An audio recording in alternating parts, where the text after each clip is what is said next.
FYI, are exams getting too hard? It's so unfair that you have one day to prove how smart you are. And I'm going to be learning some life and outdoor skills from the most famous bear of all time, Bear Grylls.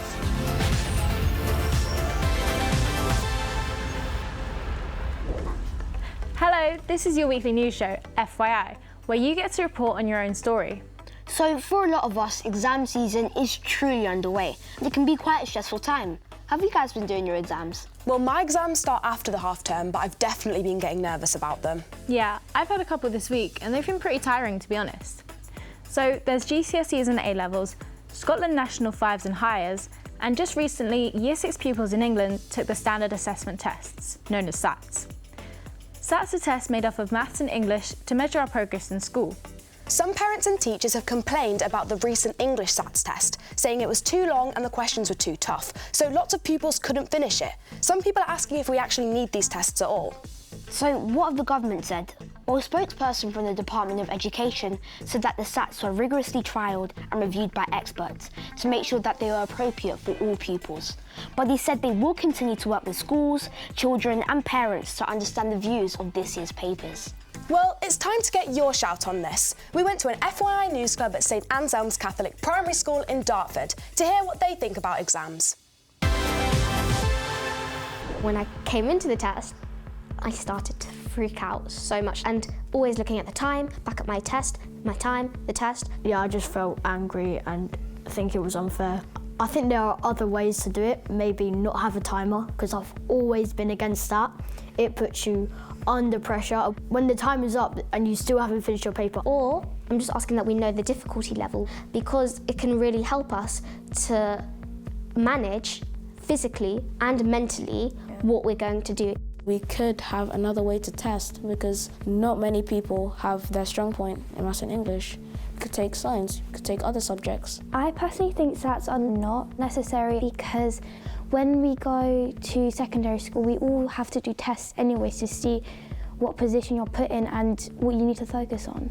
I actually found it very difficult. I was scared when I was doing it because I didn't know if I was going to get the answers right. At some point, we're all 11. If you're not getting that same range of difficulty, it is not fair. They are putting us to higher standards than the last year's, so I am just frustrated and angry at them. Not many people might like it, but they should probably redo it and make another SATs test. I hope SATs are easier for other people because I also know a few other people that are younger than me and they're going to do their SATs soon. I don't want them to stress, I want them to be calm, yeah. Are you guys any good at spotting fake news? I think we're pretty good, right? Yeah, I mean, I can be good, but it always seems to surprise me. Yeah. Well, check out this video that I found online.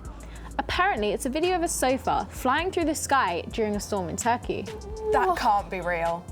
So what do you think? Is it fake news or is it fact? Well, we'll find out later. So do you guys reckon you've got the skills to survive in the woods or a desert island? I'd survive on a tropical island, if that's what you mean. Yeah, with like sunbeds. And a water park. And loads of fruit like mangoes. And coconuts. And pineapples. Well, I wasn't too sure until I chatted to adventurer Bear Grylls. He's taken on some of the toughest challenges in some of the harshest environments in the world. And now he's written a book for young people about never giving up. I headed to the woods to find out more. Hi Bear, how are you? Hey Jeriah, nice to meet you. Nice. So, you good? Yeah, what are we doing today? Well, we're going to make a little fire. Fire can save your life. If you've got to camp overnight and you need warmth, you need protection. Yeah. Have you lit a fire before? No. Well, we're going to make it really hard today. No match, no lighter. No. All you've got is a fire striker. And all this is going to do is create a few sparks. Look, just like this. And with that, you can light a huge fire. Sometimes all we need is a little spark, a little something that gives us a leg up in life. And then from that little fire, like with you, you're going to go on to do so many amazing things. Should we get the fire going first, and then we can relax and we can stay warm? Yeah, this is so cool. So what's the best way to do this safely? Make sure you're with someone who knows what they're doing. Like you, obviously. Got to be super careful of forest fires. Yeah. Make sure you got water nearby or Yeah. a fire extinguisher or something.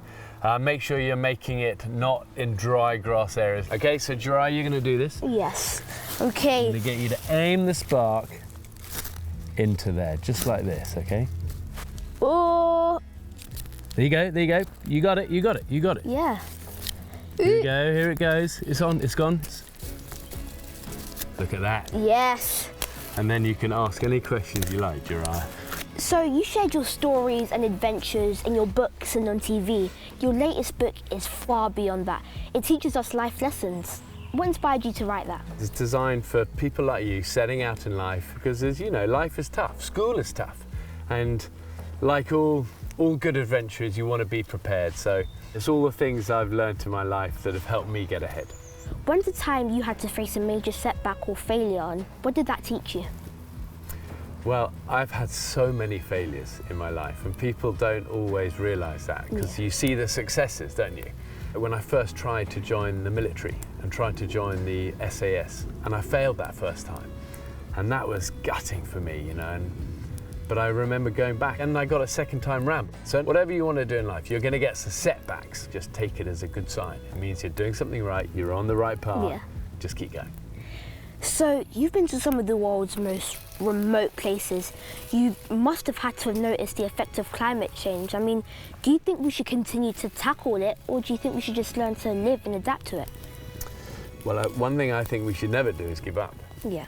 And you know, the reality of climate change is that it's real and it's having a devastating effect on wildlife and on people, especially vulnerable populations around the world where sea level rises have devastating effects. And you see it, I see it all the time when we're away on adventures. I see it in the extreme weather patterns and, you know, a lot of flooding and a lot of droughts. So we can all do something about it. And even from the smallest things of recycling your rubbish.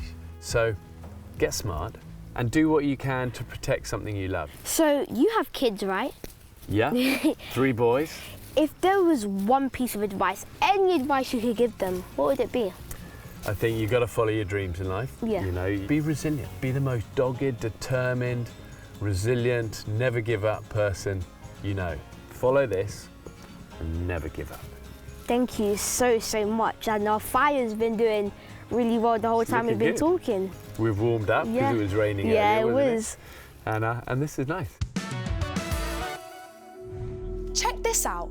The first ever full-sized digital scans of the famous shipwreck, the Titanic, have been released.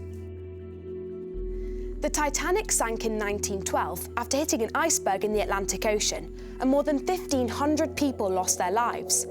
Its story has always fascinated people, and it was even made into a Hollywood movie. These new 3D scans were made using remote-controlled robots that took more than 700,000 images that let us see the entire ship as if the water has been drained away.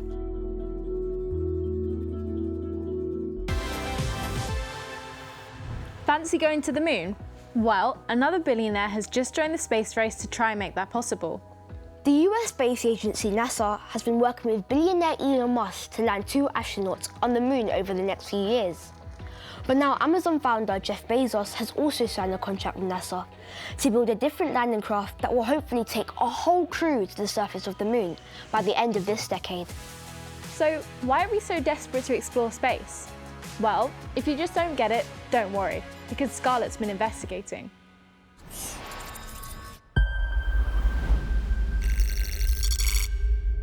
Welcome to my virtual world, or to be more accurate, my virtual moon.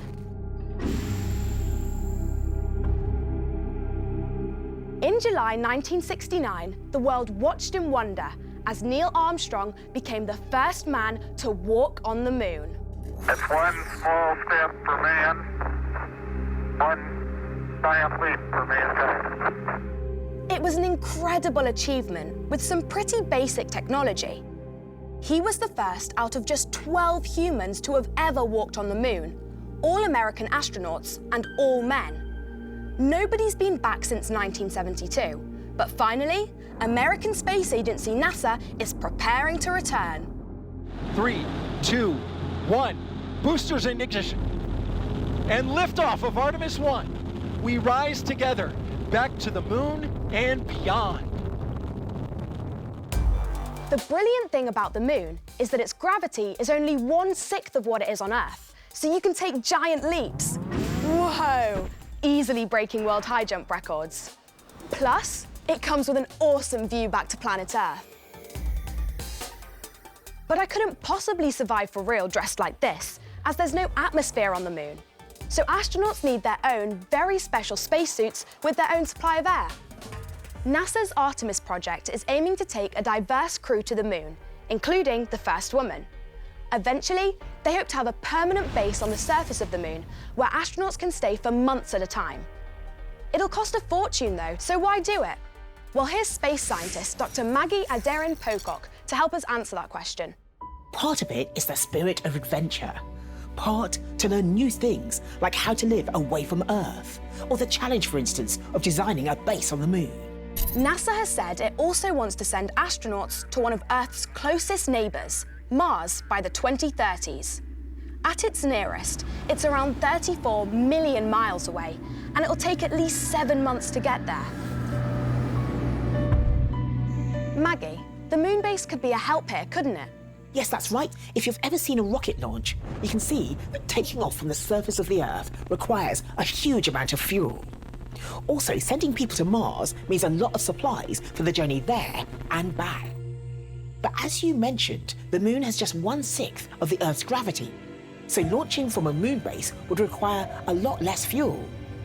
And with water now being detected on the moon, it may be possible to make the fuel up there on the moon's surface. We've got a good idea of what the surface of Mars is like, so let's check it out. Pretty cool, right? You might not know this, but we've already managed to land lots of probes and several rovers to explore the dusty surface. They've sent back amazing pictures.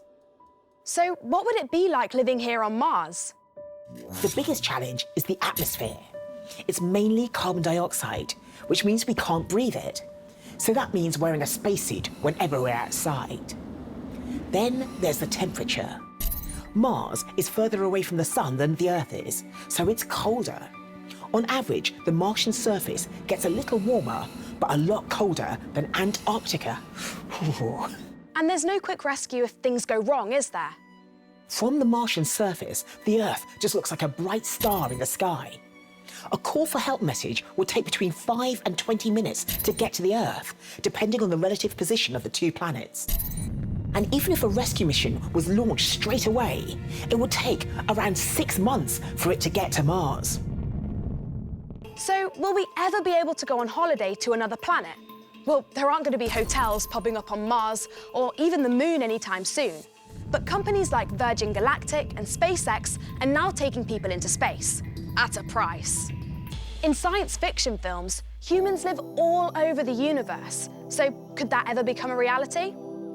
I'd really love to think that this may be possible in the future.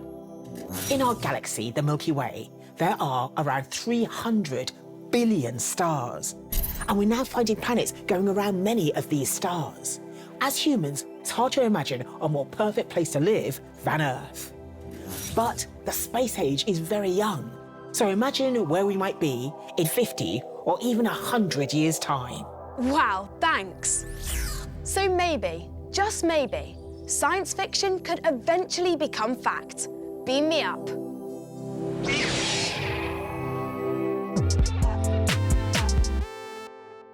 Nice one, Scarlett. So did you think the video of the flying sofa was fake news? Well, it's actually a fact. The sofa was seen flying through the air before crashing into a building during storm-force winds in Turkey's capital city, Ankara.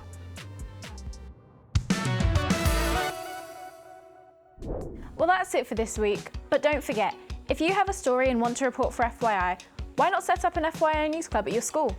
All the info can be found on our website at first.news/FYI. See you next time. Bye!